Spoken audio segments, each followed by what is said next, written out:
Assalamualaikum warahmatullahi wabarakatuh.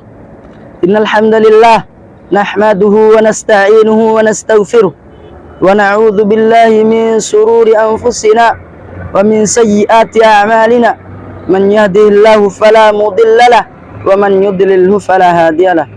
Asyhadu an la ilaha illallah wahdahu la syarikalah wa asyhadu anna Muhammadan 'abduhu wa rasuluhu. Qala Allah Ta'ala: Ya ayyuhalladzina amanu taqullaha haqqa tuqatih wa la tamutunna illa wa antum muslimun. Wa qala Allah Ta'ala fi kitabihil karim: Ya ayyuhan nasu ittaqu rabbakum alladzi khalaqakum min nafsin wahidah wa khalaqa minha zawjaha wa batha minhuma rijalan katsiran wa nisaa'a wattaqullaha alladzi tasaaluna bihi wal arham innallaha kana 'alaikum raqiba. Qala Allah Ta'ala aidan: Ya ayyuhalladzina amanu taqullaha wa qulu qawlan sadida yuslih lakum a'malakum wa yaghfir lakum dhunubakum wa may yuti'illaha wa rasulahu faqad faza fawzan 'azima. Fa inna asdaqal hadithi kitabullah wa khairal hadi Muhammadin sallallahu alaihi wasallam wa syarrul umuri muhdatsatuha fa inna kulla muhdatsatin fid dini bid'ah wa kulla bid'atin dhalalah wa kulla dhalalatin finnar. Masyiral muslimin rahimani wa rahimakumullah. Segala puji bagi Allah Subhanahu wa taala yang telah memberikan kita begitu banyak kenikmatan sehingga tidak ada satupun dan seorang pun yang bisa menghitung nikmat tersebut. Dan salawat serta salam kita aturkan kepada baginda kita Nabi besar kita Muhammad sallallahu alaihi wasallam beserta para sahabat-sahabat beliau dan para umat-umatnya yang senantiasa mengikuti sunnah beliau hingga tidakkannya hari kiamat kelak. Kaum muslimin yang insyaallah dirahmati oleh Allah Subhanahu wa taala. Kehidupan seseorang di dunia ini dimulai dilahirkannya seseorang dari rahim ibunya. Kemudian setelah itu ia hidup beberapa lama, ia pun akan menemui sebuah kenyataan yang tidak bisa dihindari. Sebuah kenyataan tersebut adalah kematian akan menjemputnya.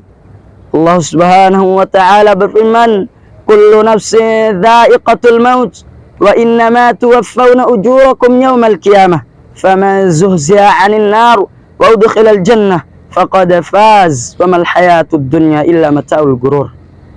Setiap yang bernyawa pasti akan merasakan yang namanya kematian. Fa innama tuwaffawna ujurakum yawmal qiyamah, dan barang siapa dan sesungguhnya pada hari kiamatlah disempurnakan pahalamu. Faman zuhziha 'anil nar wa udkhilal jannah, dan barang siapa yang dijauhkan dari api neraka dan dimasukkan ke dalam surga, faqad faz, maka sungguh ia telah beruntung. Wa mal hayatud dunya illa mata'ul ghurur, dan kehidupan dunia adalah kehidupan yang menipu. Kaum muslimin yang insyaallah dirahmati oleh Allah Subhanahu wa taala. Memang perjalanan menuju akhirat adalah suatu perjalanan yang panjang ujian dan cobaan, yang dalam menempuhnya kita memerlukan perjuangan dan pengorbanan yang tidak sedikit, yaitu suatu perjalanan yang akan menentukan apakah kita termasuk penduduk surga atau neraka. Perjalanan tersebut adalah kematian akan menjemput kita, kemudian dipertemukan dengan alam akhirat. Karena keagungan perjalanan ini, Rasulullah sallallahu alaihi wasallam bersabda, "Lau ta'lamuna ma a'lamun la dhahiktum qalilan wa la bakaitum katsiran." Andai saja engkau mengetahui apa yang aku ketahui, maka niscaya engkau akan sedikit tertawa dan banyak menangis. Maksudnya, apabila kita tahu hakikat kematian dan keadaan alam akhirat serta kejadian-kejadian di dalamnya, maka niscaya kita akan ingat bahwasannya setelah kehidupan ini akan ada kehidupan yang lebih baik dan lebih kekal. Sebagaimana Allah Subhanahu wa taala berfirman, "Wal akhiratu khairu wa abqa," dan kehidupan akhirat adalah kehidupan yang lebih baik dan lebih kekal. Akan tetapi kadang kita lupakan perjalanan tersebut. Kita lebih memilih kehidupan dunia yang tidak ada nilainya di sisi Allah Subhanahu wa taala. Kaum muslimin yang insyaallah dirahmati Allah Subhanahu wa taala. Marilah kita siapkan bekal sebanyak-banyaknya untuk menyempurnakan perjalanan tersebut, yaitu dengan melakukan ketaatan-ketaatan kepada Allah Subhanahu wa taala, dan marilah kita selalu bertobat kepada Allah Subhanahu wa taala dari dosa-dosa yang telah kita lakukan. Allah Subhanahu wa taala berfirman, "Ya ayyuhalladzina amanu tubu ilallahi taubatan nasuha." Wahai orang-orang yang beriman, bertaubatlah kepada Allah Subhanahu wa taala dengan taubat yang semurni-murninya. Ingatlah kaum muslimin sekalian, jikalau kita merasakan pedihnya kematian, Rasulullah sallallahu alaihi wasallam sebagai makhluk yang paling dicintai oleh Allah Subhanahu wa taala bersabda, "La ilaha illallah, inna lil mauti sakaratin." Tiada Tuhan yang berhak diibadahi dengan benar melainkan Allah Subhanahu wa taala.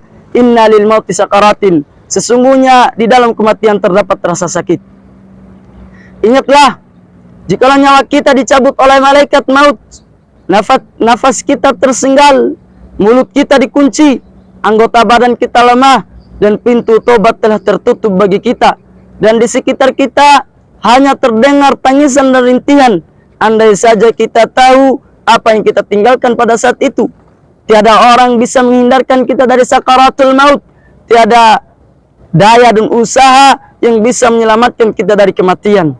Sebagaimana Allah Subhanahu wa taala berfirman, "Wa ja'at sakaratul maut bil haqq, dzalika ma kunta minhu tahid." Dan telah datang sakaratul maut yang sebenar-benarnya, itulah yang kamu lari darinya. Allah Subhanahu wa taala juga berfirman, "Aina ma takunu yudrikkumul maut walau kuntum fi burujim musayyadah." Dimanapun kamu berada, kematian pasti akan mendatangimu, sekalipun kamu berada di benteng yang kuat. Masyiral muslimin, a'azzani Allah wa iyyakum jami'an. Marilah kita tanyakan kepada diri kita masing-masing, apa yang menjadikan diri kita terperdaya dengan kehidupan dunia, padahal kita tahu akan meninggalkannya. Yang perlu kita ketahui pula, harta dan kekayaan yang kita miliki di dunia ini tidak akan bisa kita bawa ketika kita menemui Allah Subhanahu wa taala. Hanya amalan soleh yang bisa kita bawa ketika kita menemui Allah Subhanahu wa taala. Mungkin ini saja yang bisa saya sampaikan. Adapun kelebihan dan kebenarannya itu datangnya dari Allah, dan adapun kekurangan dan kesalahannya itu datangnya dari syaitan dan kurangnya ilmu yang saya miliki. Hadza ma aqulu lakum. Wassalamu alaikum warahmatullahi wabarakatuh.